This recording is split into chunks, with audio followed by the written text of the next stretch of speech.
capítulo 1, Filipenses,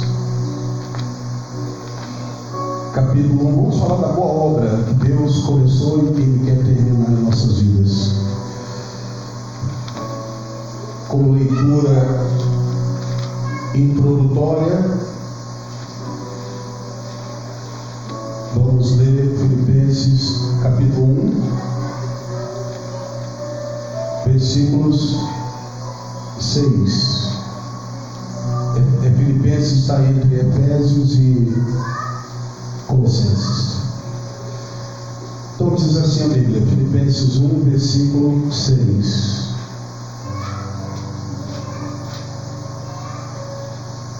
Tendo por certo isto, ou tendo por certo isso mesmo, que aquele que em vós começou a boa obra, há de aperfeiçoá-la, ou de acabá-la, ou terminá-la, até ao dia de Jesus Cristo. Vou ler de novo. Tendo por certo isto, que aquele que em vós começou a boa obra, a aperfeiçoará até ao dia de Jesus Cristo.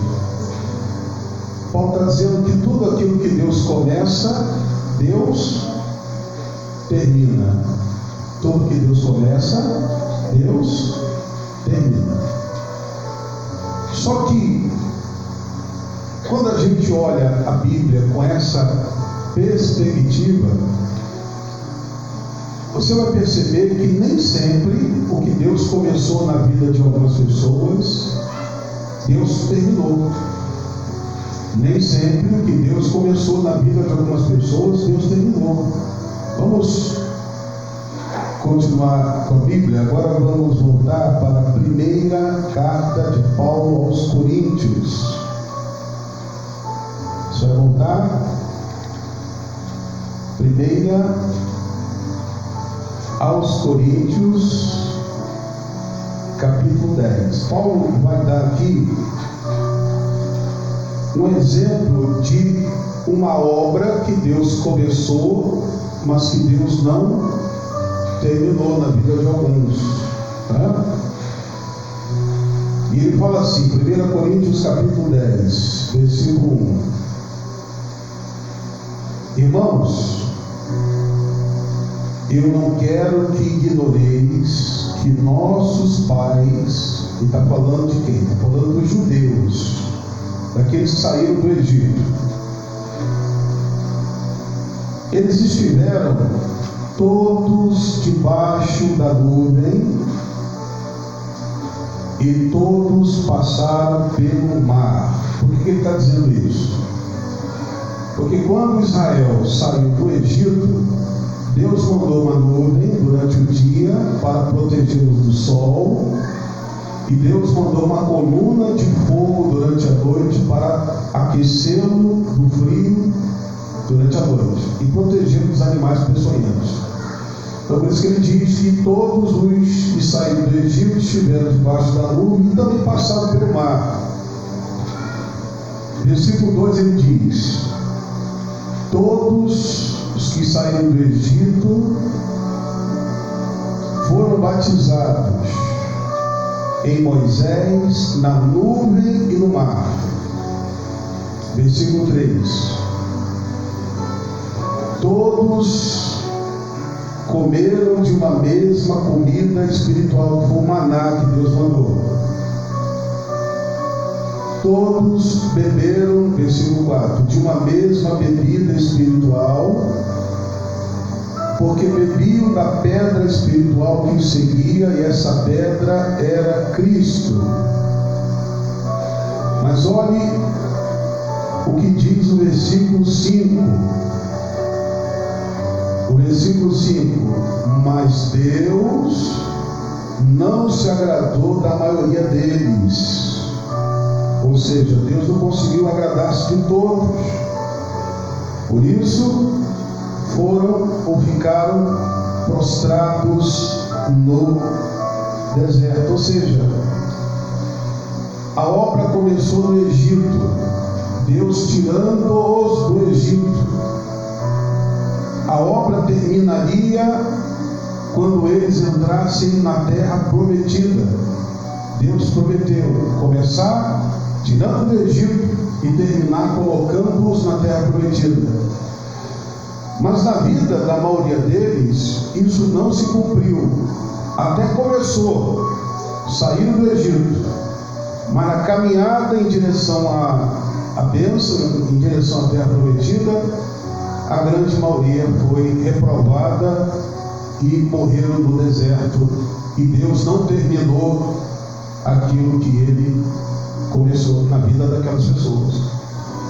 Quando a gente lê Filipenses 1, versículo 6, a gente lê lá: Deus vai completar o que Ele começou.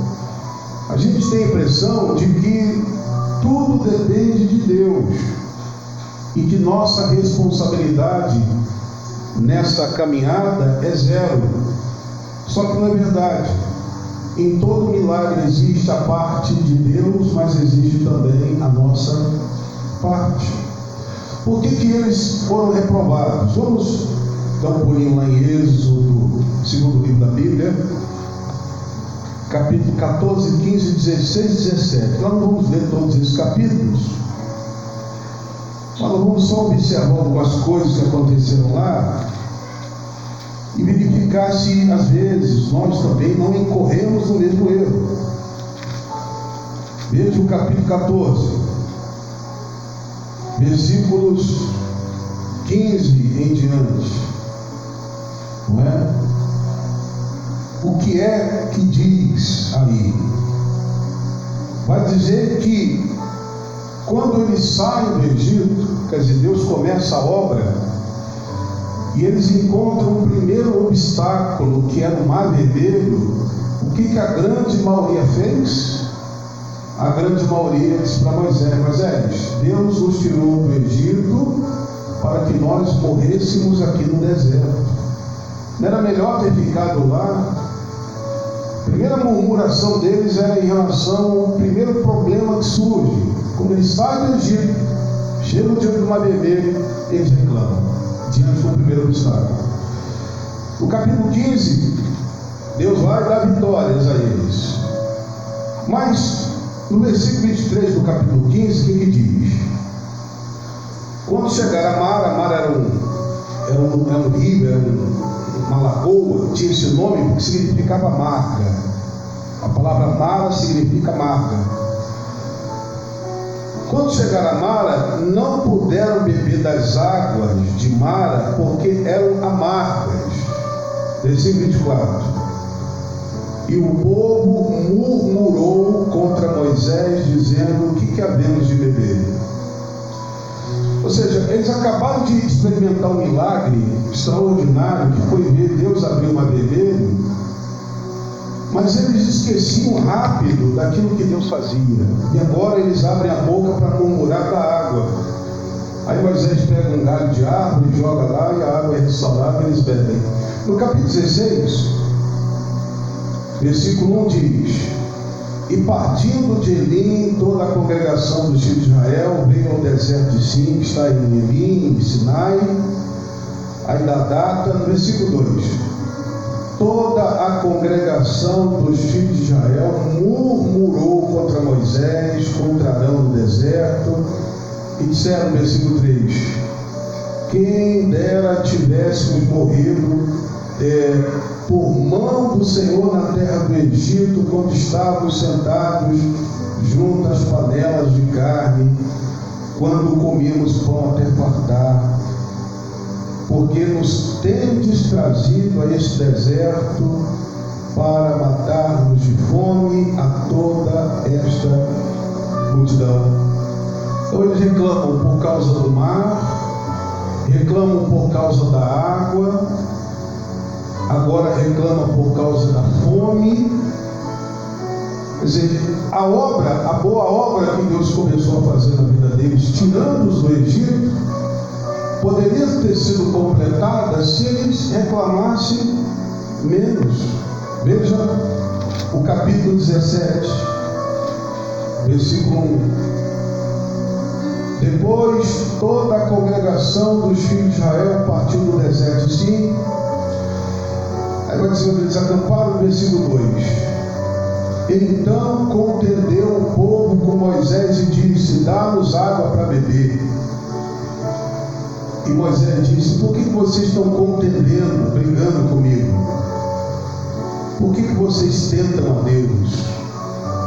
Tendo, pois, ali o povo sede de água, o povo murmurou contra Moisés: porque nos fizeste subir do Egito para matar-nos de sede, a nós e aos nossos filhos e ao nosso gado. Percebe que eles vão caminhando com Deus, mas vão caminhando reclamando. Reclama do obstáculo, reclama da água, reclama do pão, reclama de novo da água. Capítulo 18.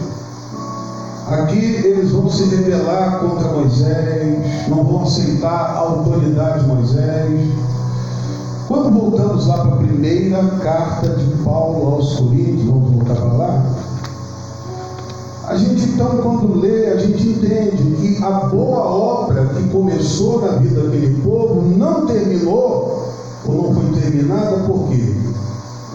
Porque olha o que diz o versículo 1 do capítulo 10 de 1 Coríntios. 1 Coríntios, capítulo 10, versículo 1. Paulo diz: eu não quero que vocês ignorem, ou seja, façam um pouco caso do que aconteceu lá com aquele povo que saiu do Egito em direção à bênção. Porque todos eles estiveram debaixo da nuvem, todos eles passaram pelo mar, todos foram batizados em Moisés, na nuvem e no mar, todos comeram de uma mesma comida espiritual, beberam todos de uma mesma bebida espiritual, porque bebiam da pedra espiritual que seguia, que era Cristo. De novo, versículo 5. Mas Deus não se agradou da maioria deles, por isso que eles ficaram prostrados no deserto. Ou seja, a boa obra que começou no Egito não conseguiu ser terminada. Aí ele diz no versículo 6, 1 Coríntios 10: estas coisas que a gente acabou de ler lá em Êxodo 14, 15, 16, 17, 18, essas coisas foram escritas, foram feitas figuras, para que nós que vivemos na nova aliança não cobicemos as coisas mais como eles cobiçaram. Nós que vivemos hoje na nova aliança, debaixo da graça de Jesus, não devemos nos fazer idólatras como alguns deles. Conforme está escrito, o povo se assentou para comer e beber e levantou-se para folgar. Versículo 8. E não forniquemos como alguns deles fornicaram e caíram num dia 23.000. Não tentemos a Cristo, a Deus, como alguns deles tentaram e pereceram por causa das serpentes. Não murmureis, como também alguns deles murmuraram e pereceram pelo caminho, pelo destruidor. Ora, todas essas coisas que nós acabamos de ler e ouvir lhe sobrevieram, versículo 11, como figuras, e tudo isso foi registrado, foi escrito para aviso nosso, para que a gente abra o olho para quem são chegados os fins dos séculos. Versículo 12 ele diz: aquele, pois, que pensa estar em pé, cuide para que não caia. Olhe para que não caia. Versículo 13 para encerrar: não veio sobre vocês provação, tentação que não fosse humana, mas Deus é fiel, que não vos deixará tentar acima do que podeis. Antes, com a tentação, com a provação, também vos dará o escape para que a possais suportar. Deus começou uma boa obra na minha vida, na sua vida, quando nos tirou do Egito, que era o mundo. Só que nós estamos caminhando com eles, estamos caminhando para a terra prometida. Qual é a nossa terra prometida, ou aonde é a nossa terra prometida? A nossa terra prometida é lá no céu. E o que é que nós temos que fazer aqui, enquanto caminhamos para lá? Temos que vigiar. Temos que entender que às vezes Deus coloca no teu caminho um obstáculo para mostrar a você que quem está no controle não é você, não é eu. Quem está no controle é Ele. Às vezes Ele permite certas coisas sair do seu controle, da sua alçada, para você se sentir impotente. E quando você se sente impotente diante de certas coisas que acontecem, é aí que você vai buscar Ele. É aí que você dobra os joelhos. Você vai exatamente para o lugar que Ele quer que você esteja, nos pés dEle. Quantas vezes eu fiz planos, projetos, tracei metas, escrevi sonhos que fugiram do meu controle. Por quê? Porque Deus queria mostrar para mim que Ele é quem está no controle de todas as coisas e que eu tenho que depender dele. Por mais inteligente, por mais estratégico que seja o plano, esse plano depende dele para se tornar realidade. Diga glória a Deus, Senhor. Amém? Deus permitiu aquele mar com o propósito de mostrar que eles dependiam dele. Deus permitiu a sede, Deus permitiu a fome para provar o que estava no coração deles. Mas eles tiveram uma memória muito Alzheimer, né? Para falar de uma outra forma. Eles não lembravam do que Deus havia feito naquela caminhada. Às vezes você também não lembra.